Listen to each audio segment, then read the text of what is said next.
Hi everyone, this is Doc Mitch. Today, let's talk about myomas.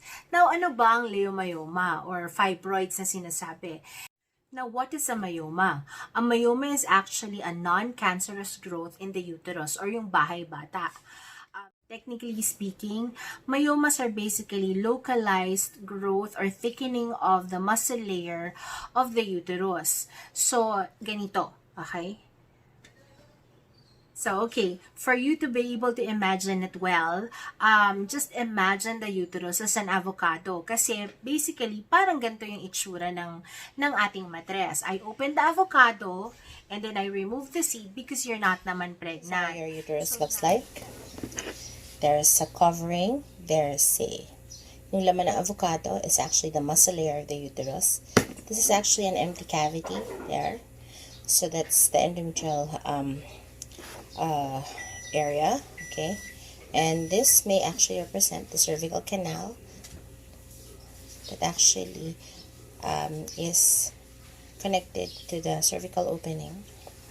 Okay. So this is the endometrial cavity, and this may actually represent a myoma. If it's intramural, okay, looks like this. It's within the muscle layer of the uterus. That's intramural. If it's subserous, it's right underneath the covering of the uterus. Okay, and if it's submucous,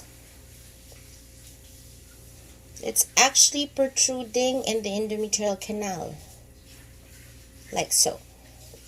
So now, here in this picture, actually, you will see actually yung laman ng avocado, yung flesh ng avocado will now represent actually the muscle layer of the uterus. The covering of the avocado will now actually represent the covering of the uterus. And the brownish lining that actually attached to the seed, or itong brown lining na to, will actually represent the endometrium o yung part ng matres or part ng uterus na nagtithicken every month in preparation for a possible pregnancy. At pag walang pagbubuntis, this is the one that gets sloughed off and becomes menstruation. Okay, Doc. So, ano nga ang myoma? Myomas are basically localized growth within the muscle layer of the uterus, okay? So, these are actually because of pwedeng genetics, okay? So, namamana kung meron kang nanay or tita or mga pinsan na merong myoma, chances are pwede ka ring magkaroon. In fact, actually, more than 50% of women will experience having a myoma in their lifetime. Okay? So, isa pang reason and the number one reason for the development of myoma is basically because of the hormones or because of the female hormones, estrogen and progesterone, which actually triggers the growth of these masses or these mga bukol. Okay? So, kaya nga, this is actually the explanation why majority of women who have myoma are those women in their reproductive age or yung mga pwede pang manganak. Okay? So, yung mga babae na nasa menopause na, technically, hindi na sila ganun ka at risk sa pag-develop ng myoma. You should remember this. The women in the menopause, actually, if you develop any form of myoma or any growth in the reproductive organs after menopause, that is something actually that we need to investigate ASAP kasi it could be something else rather than just a non-cancerous hormonal problem. Okay, so remember that myomas and other other mga growths in the reproductive tract usually are more common in the reproductive age or yung time na nagre-regla pa yung babae. There are actually different kinds of myomas, namely the intramural, the submucous, and the SUBSEROUS, okay? And actually, the symptoms that women feel will depend on the type of myoma that they have, okay? The size of the myoma may also range from being very small, na parang munggo lang, to being very, very bulky, na actually nadidistort at lumalaki ang matres. So, pwedeng sobrang laki na umaabot sa may lagpas ng pusod, pwede yun, okay? So, it can be very small again, and it can also be very big, more than the size of a pakwan. Okay, so para you can just imagine. Okay, for those women who have intramural myomas, basically, mas ang mga nararamdaman nila is pressure symptoms. Ano ibig sabihin ng pressure symptoms? Kung saan nakadagan o kung saan naka-create ng pressure yung myoma. Kunyari, say for example, sa harap ng matres natin is our bladder. Okay? And then sa likod ng matres natin is our rectum. Okay? So now, if the myoma is in the anterior wall of the uterus, so meaning nasa harap ng matres, pwedeng naiipit niya yung pantog. So, anong mga nararamdaman na pwede ng pasyente? Pwedeng ihi siya ng ihi or pwedeng may pain sa puson. Kung ang myoma naman ay nasa likod at may pressure ngayon sa rectum or may pressure dun sa lower back, ang mga pasyente naman nakakaramdam ng pain sa likod, especially during menstruation. Okay? Now, if the myoma is subserous, most of the time, kung lumaki na ito, ang subserous is, again, di ba ulitin ko, it's underneath the covering of the myoma, underneath the covering of the uterus rather, okay? And this can actually distort the shape of the uterus, and it can actually also cause pressure symptoms, okay? Or pwedeng yun na yung mga nararamdaman ng mga bukol-bukol sa tiyan, okay? Ang pinaka medyo toxic na type of myoma is the submucous myoma. Bakit? The submucous myoma, as I've shown in the previous video clip that I attached here in this video, the submucous myoma actually distorts or destroys the integrity of the endometrial lining. Ano yung endometrial lining? Ito yung lining na nangangapal every month in preparation for a possible pregnancy.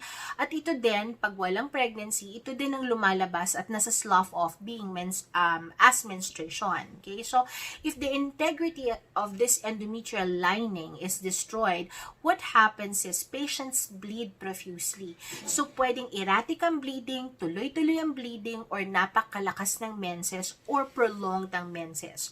So, technically, how do we call this? This is the patients experience heavy menstrual bleeding. So, what are some of the risk factors for developing myomas? Okay, number one, genetics. Now, if you have relatives, as I've mentioned in the earlier part of this video, if you have relatives who developed myoma or have myoma, you're actually more prone to develop your own myoma. Okay, next, studies have shown that women who consume a significant amount of red meat, or yung diet nila is composed primarily of a lot of red meat and less vegetables and fruits and fiber, these women are more prone to actually developing myomas. There are also like a few number of studies that say that women who are actually consuming a huge amount of alcohol are also more prone to developing myomas. In terms of ethnicity or race, they say that Black women are more prone to developing myomas compared to the other races.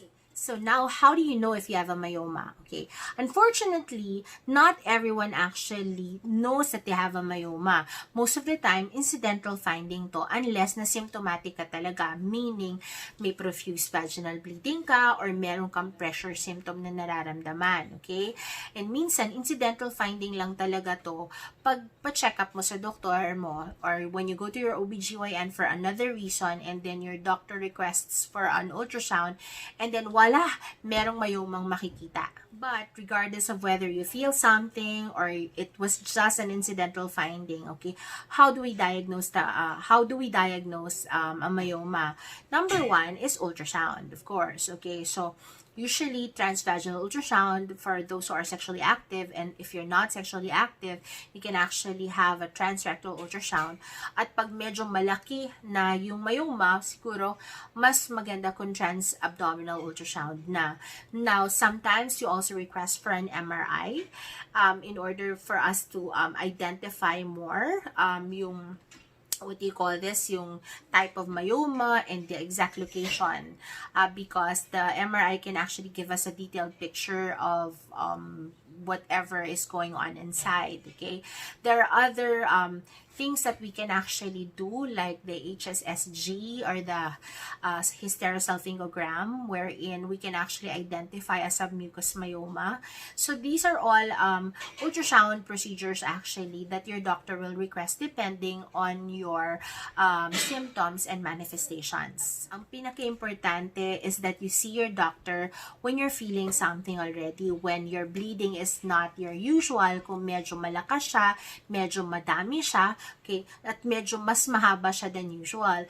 If you're feeling experiencing a lot of pain, especially during menses, may pressure symptoms ka, masakit ang hara, masakit ang likod mo, masakit ang puson mo, tapos, pwede rin na other symptoms, ihi ka ng ihi. So, marami, basta anything that makes you not feel comfortable and that makes you feel like something is wrong, it's best to actually go to your OBGYN and have a consultation done. Siguro at this time of pandemic, mas maganda muna if you do a teleconsult, tell your doctor about what you're feeling, and then your doctor can now decide whether she needs to really see you ASAP and to request for laboratories, or pwede rin naman that she will request for laboratories first, and then afterwards, she can actually now schedule you either for another virtual consult, or she can see you actually in the clinic. So, how do we treat myomas? Technically, depende sa symptoms. Now, kung incidental finding lang naman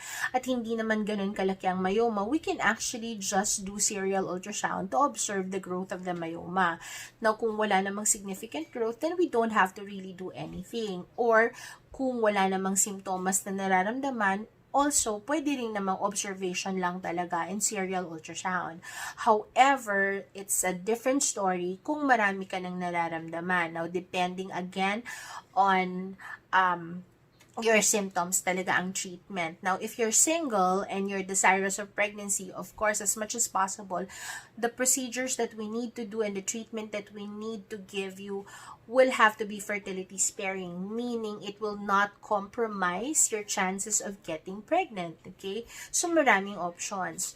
But, however, if you're at that stage in your life wherein you have already completed your family, you're not desirous of another pregnancy, or your symptoms are really debilitating na it's actually life-threatening already, or kung hindi man life-threatening, it really bothers you so much already that it disrupts the regular day-to-day living already, and then you're not comfortable anymore, then a more radical treatment can actually be advised. Now, there are medical treatments to shrink the myomas, and there are also surgical treatments to actually remove the myomas. Now, all of these options, it is best to actually discuss with your doctor. So, ang final word ko lang talaga, myomas, basically more than 50% of women in their lifetime will have a myoma at and then some will have actually symptoms and some may not have symptoms.